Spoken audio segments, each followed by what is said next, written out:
البيانات دلوقتي بقت تقيلة على أي انفراستراكشر. فالسؤال إزاي نحول البيج داتا لرؤى ذكية وبسرعة؟ ديل أعلنت عن ال AI داتا بلاتفورم بالشراكة مع إلاستيك وإنفيديا.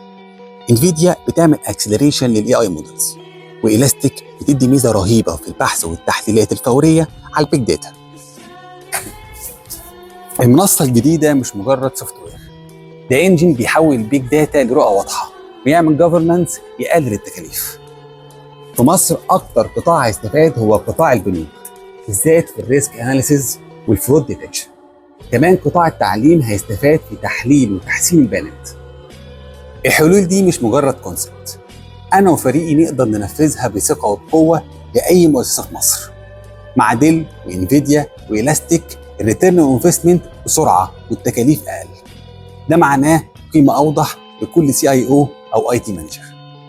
فلو أنت CIO في مصر شايف ال AI داتا بلاتفورم هيفيد القطاع بتاعك أكتر حاجة في إيه؟